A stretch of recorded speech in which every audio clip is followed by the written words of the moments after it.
Hi, welcome to the Wise Way to Success podcast. And we have a special episode today. We have the good stripper. She's here. Well, not literally here. She's virtual, but she's going to be talking to us about her journey, which is really inspiring and very, very empowering. So let me talk to you about my guest before I introduce her live. Marci Warhaft is a recognized expert on body image and self-esteem. She is the founder of the Fit versus Fiction body image workshops. She is a regular contributor to Optimized Fitness magazine, one of Canada's top 100 influencers for 2018, 2019, and 2020. She has appeared on numerous television and radio programs across North America. Marci is the author of The Good Stripper, a soccer mom's memoir of lies, loss, and lapdances, and the Body Image Survival Guide for Parents. Welcome, Marci. It's a pleasure to have you on my show. Thank you for having me. It's good to be here. Well, Marci, I follow you on social media. You're dancing around. You look super happy. And I'm like, I want to know how come this person is in such good spirits and what is her story? Because I know your story in terms of it being a challenging one. I didn't know how challenging until I read the book, The Good Stripper, which is a very interesting read, very raw.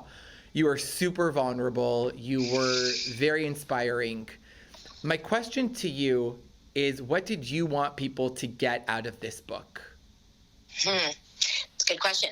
I think a lot has evolved as I've written it. When I first wrote it, I didn't know what people would get from it. I think part of it was I needed to write it, never thought I really could for different reasons, didn't think maybe I should.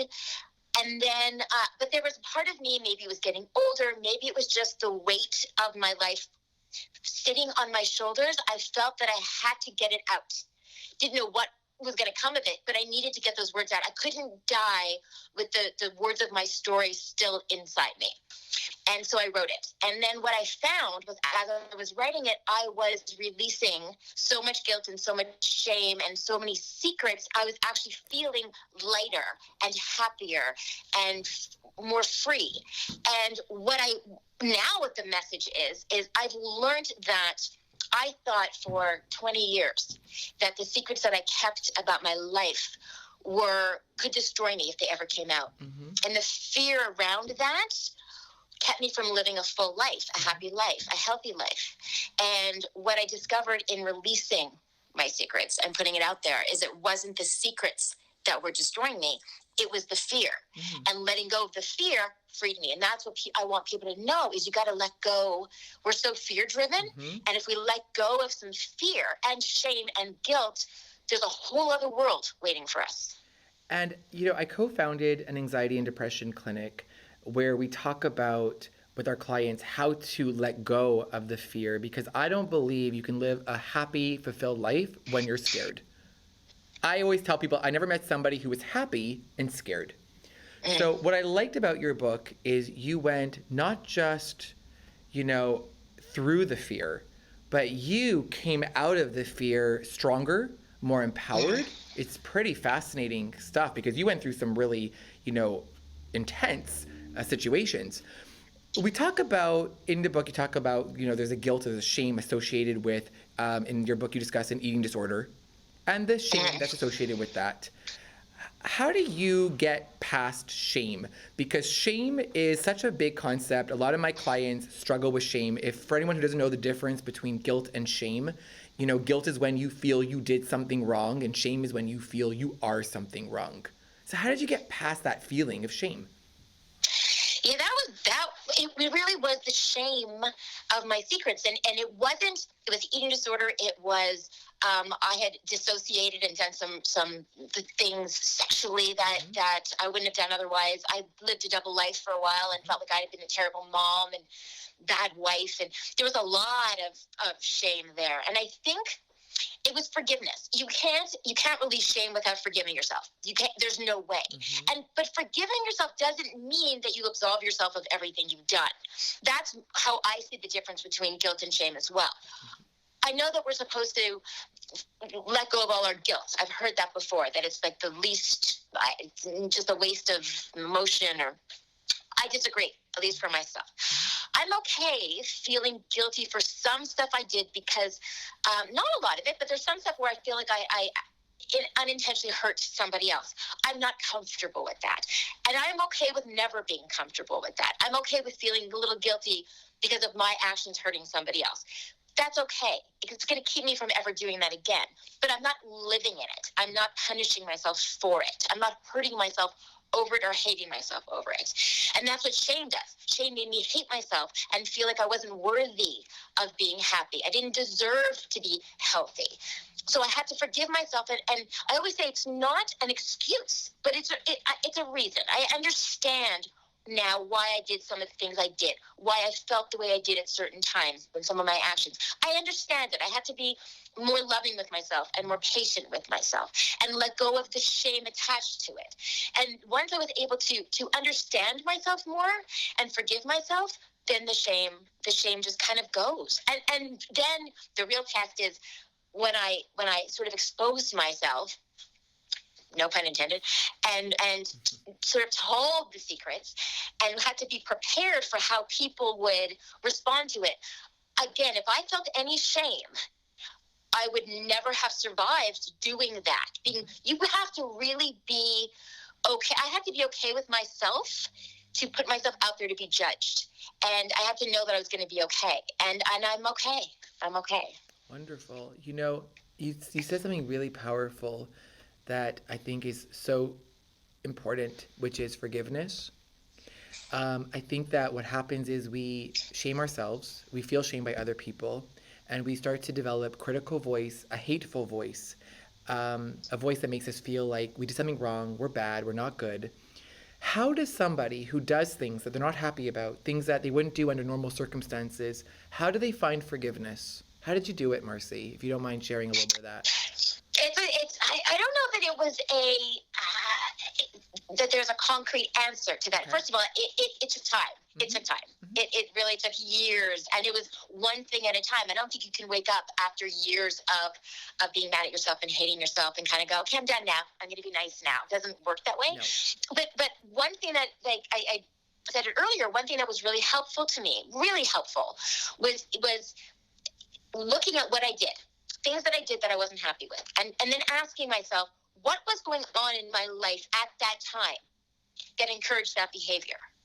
And once I saw that and recognized that there were outside forces, there was tons of trauma that inspired the way that I thought or that took me in a different direction. Mm-hmm. And once I saw that, I kind of went, okay, well, of course I'm going to react to that. How could I not? It would be weird not to react. And again, that comes with understanding myself, and then the shame goes. But I think we need to take the time. The thing is that we are so patient with our friends. We're so patient with our families. We're patient with people that we care about. We're patient even with people that we don't know that well. Yeah. But we're not that patient with ourselves.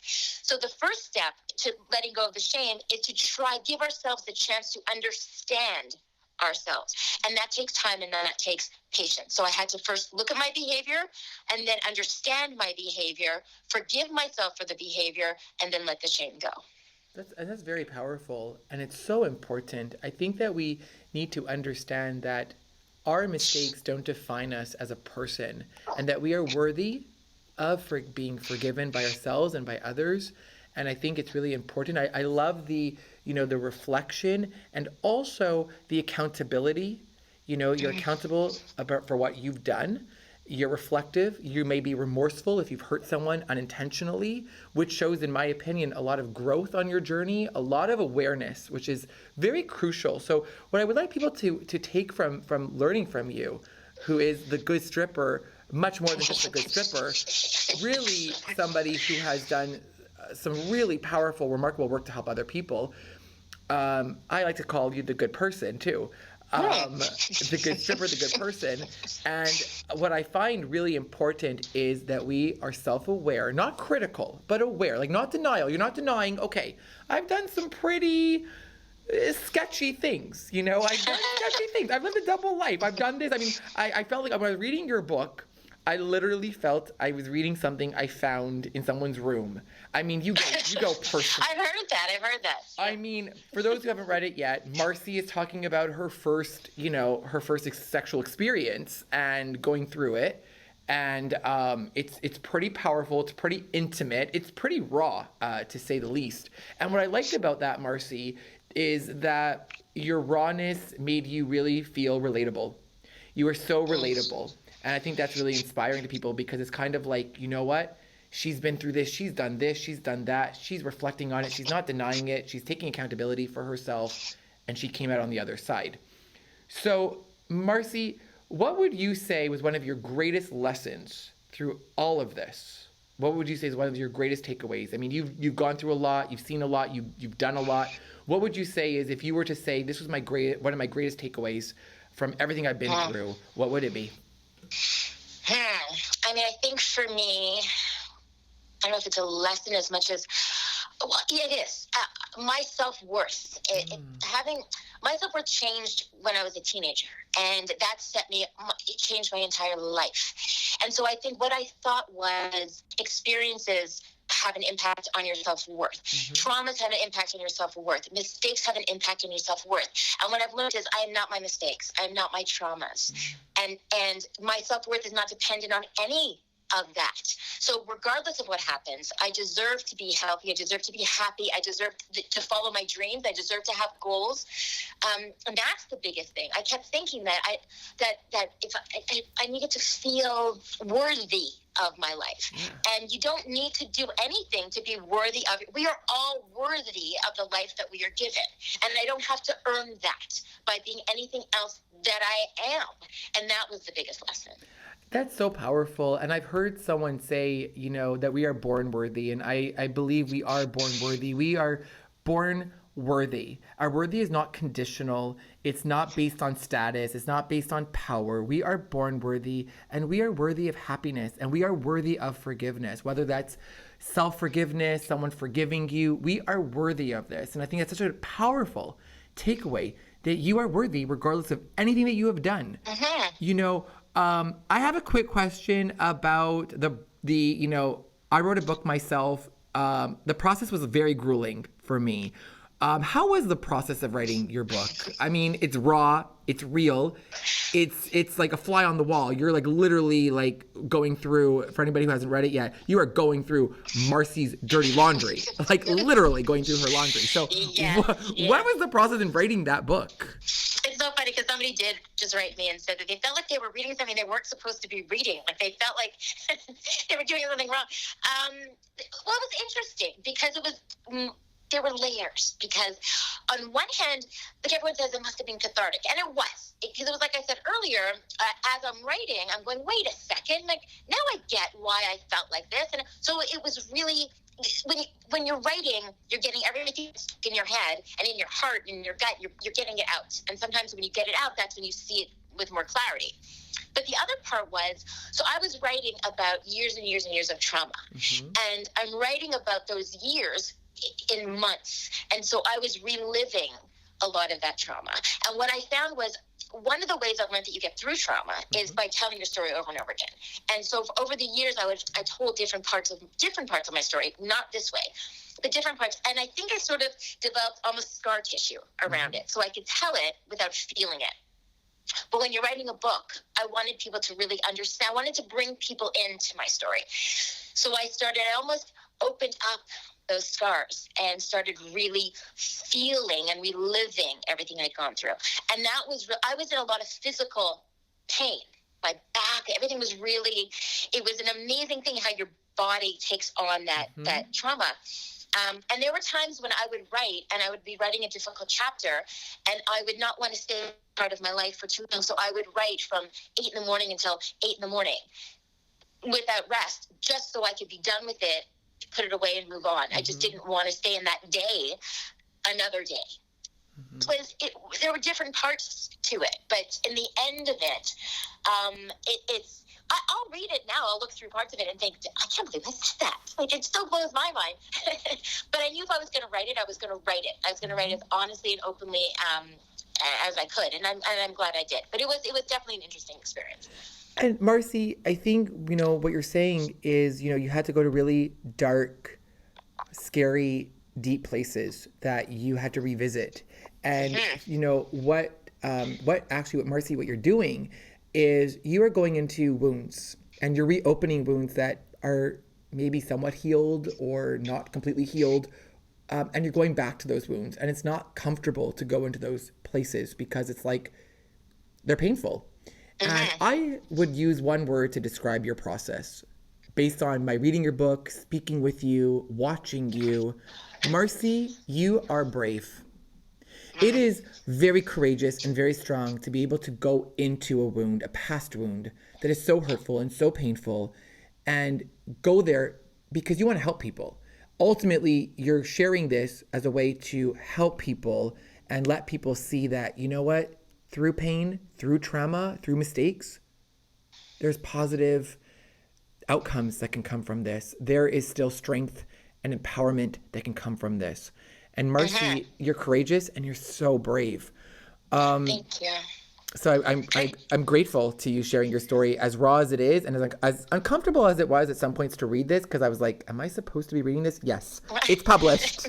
It's published. You know what the other part, though, if I can interject for 1 second? Yeah.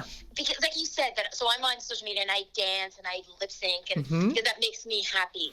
But the other reason why I want to share my story is that I don't want somebody to think that this was my life always, that I've always been happy and that it's just been easy, because I don't want somebody who's struggling now, who's going through something difficult, to think, that's where they have to stay. I mean, there were times when I thought I should not be on this planet anymore. There were times when I thought of crashing my car into the underpass. There were times when I thought I didn't deserve to be alive. There were times when I thought, I remember thinking, if I'm walking across the street and a car was coming, I wouldn't jump in front of it, but I don't think I would jump out of its way either. I was exhausted from life. I felt like I spent my whole life fighting for something, through something, over something. I was exhausted. I didn't think I could make it another day. I remember lying on my couch some days and feeling like I just wanted it to swallow me up. I just wanted to just fade away. So you can go from that and come out of it. And I always say I've cried enough tears that now when I want to dance, I'm going to dance. When I want to sing, I'm going to sing. So I want people to know that you can be in a really dark place, but you don't have to stay there. Absolutely. Absolutely. There are some powerful words that you tattooed on your back. What are those words and why are they important to you? Across my back, across your back, in big letters, it says, endure, persist, prevail. Because I feel that that's how you get through life. You endure tough stuff, you persist your way through it, and then you prevail. But it's tough. Just like tattoos. Just like tattoos. We have to do a show. I'm doing a show on fears and phobias. That's why one of them, a tattoo phobia, a fear of I that. just got my 18. Well, yes, yes, not for you, Marci, but some people might have that phobia or that fear. I might be one of them. I always tell people if I was going to get a tattoo, and I do not have tattoos, and I do have that squeamish part of me, one of my favorite quotes is, respect is not negotiable. And there's a lot of things that are negotiable. I wrote a book on sales, so there's lots of things that are negotiable, but respect is not one of them. And I think it's so important to have self-respect, self-worth, and know your value. Know your value. Yes. Know your value. And now you come at this side, Marci. Do you believe now who you are and all the reflection you've done and all the growth and work that you have done that you would still make those type of things that disrespected yourself in any way? Would I make those mistakes yes. again? Would you do that again? Yeah. No, I would. Now, in all fairness, there were some things like the dancing and some things I did that I wouldn't have done, but I don't regret. Because I did learn from them, and I had some great experiences. Yes. But the things that I do regret, no. And it's a self-respect thing, but it's also it comes down to self-worth for sure. Mm-hmm. But I've always had, since I was a little girl, I had a very rebellious, in a good way. I was a good girl, but I was also kind of fight the system kind of thing. Mm-hmm. And I say in my book, even, I wish when I was going through my hardest times, I would have taken that rebellious nature and taken myself out of this situation. Instead, I was like, mad at everything and upset at everything and felt hurt by everything, that I took myself further into the madness. Mm-hmm. Whereas now I'm stronger, and now I know I would take myself away from the danger instead of going towards it. Nice. So I have a question to you. I'm a very big believer in speaking very kindly and very honoring of our inner child. I'm a very inner child person. It's kind of like, I wouldn't talk to a child like that. Why would I talk to my inner child like that? So when I'm critical of myself or mean to myself, I said, you know what? I still have that little kid inside me who, helped me mold myself to who I am.